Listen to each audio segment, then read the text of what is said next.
Siya yung costume kay Kidlat. So, sinira.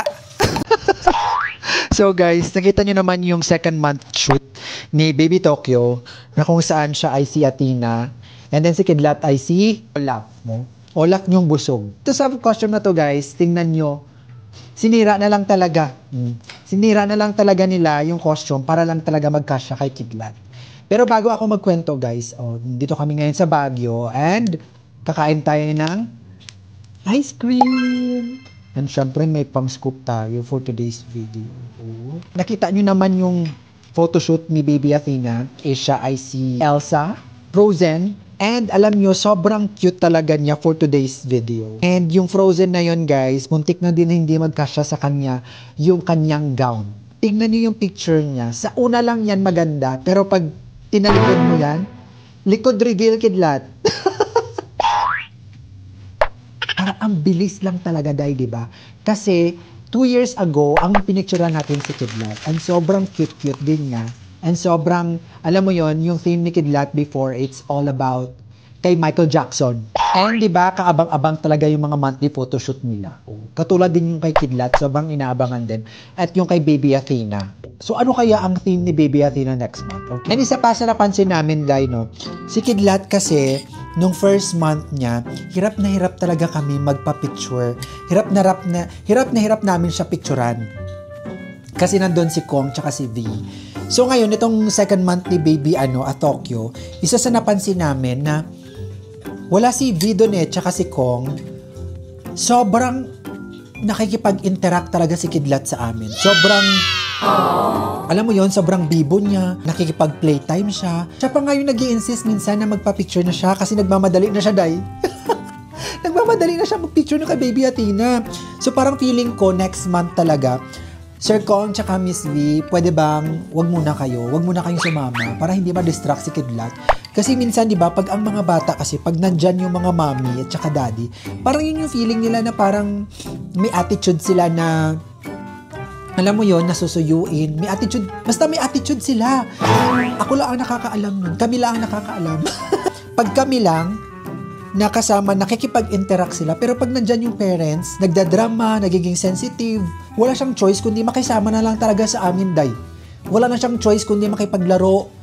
Wala na siyang choice kundi makipag-interact sa amin. Kasi first time lang namin yung nangyari. Next month, wala muna sila. No? Tayo muna, kami muna. Tsaka na lang kayo pupunta, madam, pagtapos na talaga. Diba? Video call na lang. Pero hindi ko talaga makalimutan na nasira talaga yung nasira talaga yung Olaf naming costume, Day. Pero of course, mahal naman natin si Kidlat. And mahal naman natin sila. So, for the sake na maganda ang picture, diba? Ibigay. Kasi pwede naman tahiin yun. Sobrang cute lang talaga. Kasi yung mga ganong moment, yun talaga yung gusto namin yung hindi magkasya yung mga damit, iyakin si Baby. Unexpected na mga bagay na nangyayari sa photoshoot. Yun talaga ang pinaka-challenging, Day. Diba? Boring kasi yung parang walang challenging. So, yun lang guys for today's video. Ice cream tayo. Magpabook na kayo dito sa Airbnb namin. Alright, Baguio. Ipatayin na lang yun. Daddy, Mami, Isla, Patriel, Belas, Gas, Gaspar.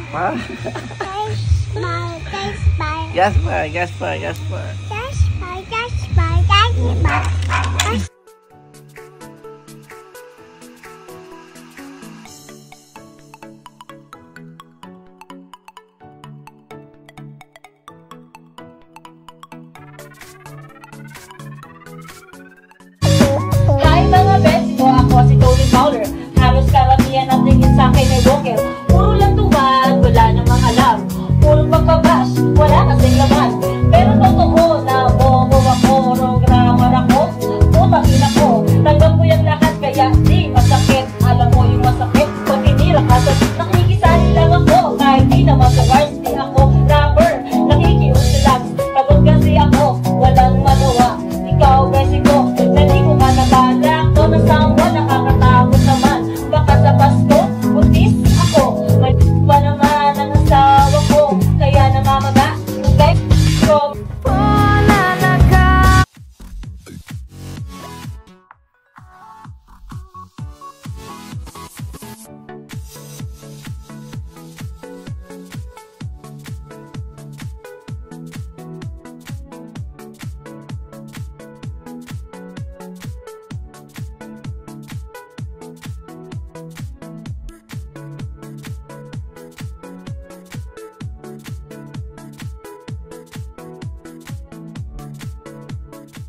Guys, ang masasabi ko, sobrang saya. Punta na kayo. Punta na kayo hanggang June 29 lang to. Bala kayo dyan, nahuhuli na kayo. Bye.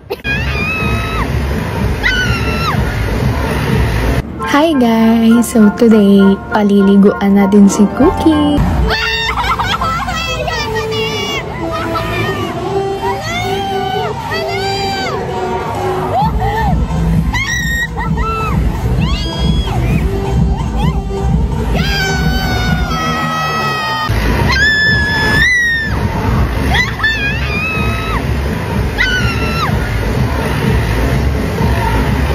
Masasabi ko, sobrang saya. Punta na kayo. Punta na kayo hanggang June 29 lang to. Bala kayo dyan, nahuhuli na kayo. Bye.